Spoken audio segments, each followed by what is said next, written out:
So the bosses of pharmaceutical giants Pfizer and AstraZeneca have appeared before MPs to answer questions about a possible takeover bid. Pfizer's CEO said there would be job cuts if the deal went ahead. From experience, I have some idea of the percentage of efficiencies we would look for, but those really are very premature to talk about in front of when we're negotiating with AstraZeneca and we haven't got a price or an offer agreed upon. But it would, in general terms, mean jobs being cut somewhere. There will be jobs. There will be some jobs cut somewhere. That's part of being more efficient. Whereabouts in the world, I can't say. Well, joining us now, Michael Baxter, who writes for investment blog Share Centre, and he's also writing a book on wearable health technology, and Ffyona Dawber, who's from the medical communications agency Synergy Vision. Welcome to both of you. Ffyona Dawber, to you first of all. We've heard both politicians and scientists expressing concerns about a possible takeover by Pfizer of AstraZeneca, worries that it could damage UK interests in some way. Do you agree and share those concerns? I do. I think we have a great heritage of pharmaceutical industry and science in this country. We invest a lot in it. It takes a lot of time and a lot of energy. And I think there's a risk that by moving this outside the UK, we may not maintain that great legacy moving forward. Michael Baxter, do you agree that that is a risk? I think it's a risk. I think there's arguments for and arguments against. Arguments for is that we're very, very good at pharmaceuticals in this country, and we're especially good at inventing them.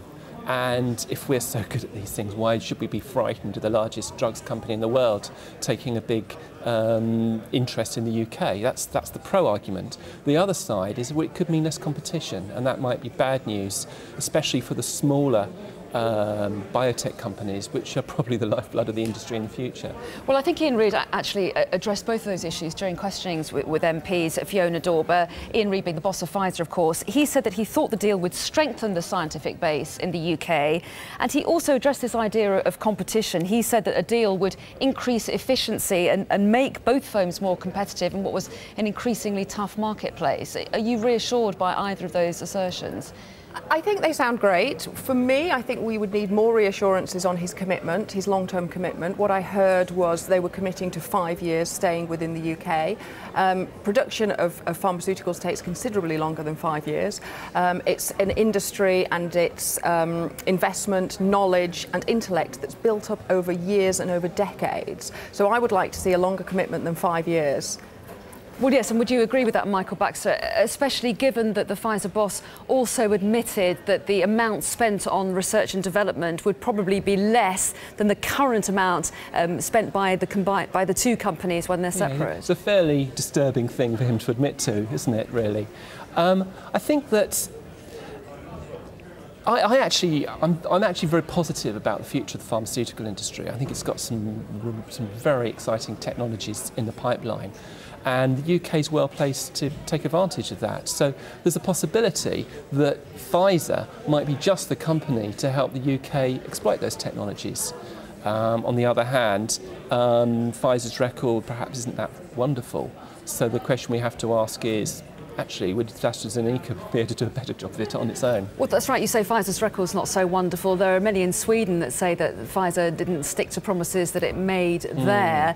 But also, are the British particularly sceptical after seeing other deals, like Kraft's deal, for example, where they made certain promises when they took over Cadbury? But I think the difference there is that the UK is very good, or so we keep hearing. It is very good at pharmaceuticals. And there's lots of really exciting technologies in the pipeline at the moment. You mentioned I'm working on a book on disruptive technology at the moment. It's called Who Ate My Lunch? And that talks about, and there's a claim in that book that there will probably be a cure for cancer within about 10 years' time, or that's a view that a number of people seem to hold. And there's some staggering stuff going on in that industry, and that could be an opportunity. Ffyona Dawber, are you as optimistic about the future of drugs research and the pharmaceutical industry in this country, or do you think that the government needs to commit more money into that area to make sure that it continues to be a strong scientific base? Yeah, like Michael, I agree it's a very exciting time. I think there's a lot coming through. Recently, though, we've seen small biotech companies are producing a lot more innovative, a lot more novel therapies than necessarily the big pharmas. So I don't necessarily see that a takeover by a big pharma will increase productivity. I think it's something the government should support. I think the government should be supporting science in schools, science in universities, building our academic centres so that we continue to be a hub for science in the UK. What do you think the government can do, Michael? Well, I think to an extent the big pharmas are almost like venture capital companies these days. They bring money to the table and they bring marketing clout and distribution, but the real innovation is with the smaller companies. And what can the government do? Well, it's with education and infrastructure, really. It's putting even more emphasis on that than we have at the moment, because, you know, around the Cambridge area we're already very, very good, but we need to be even better. Do you think there should be a tougher test when big companies come over and want to snap up smaller companies in this country, a tougher national test that protects national interests? That's not really my area of expertise, but what I would say is I do think the government is right to step in and ask questions on this. I think the government has got a focus of science at the front of its mind, and I think that's right.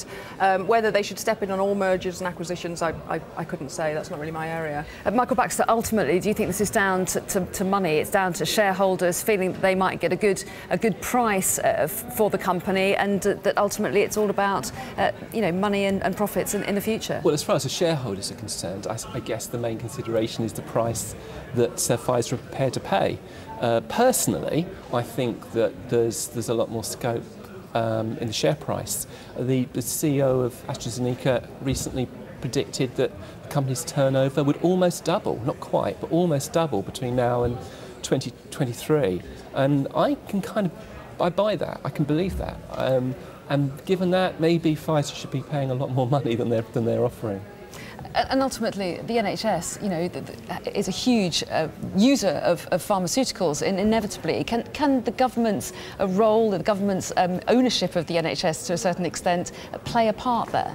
I think it can. I think we have to ask ourselves why we need so many mergers. Pharmaceutical companies are trying to cut costs, and they're trying to cut costs because of the new reimbursement around drugs. There maybe isn't enough reimbursement for new drugs that are coming through, and that's an area that the government can support. OK, well, Ffyona Dawber and Michael Baxter, very interesting to talk to both of you today. Thanks very much indeed. Thank you. Thank you.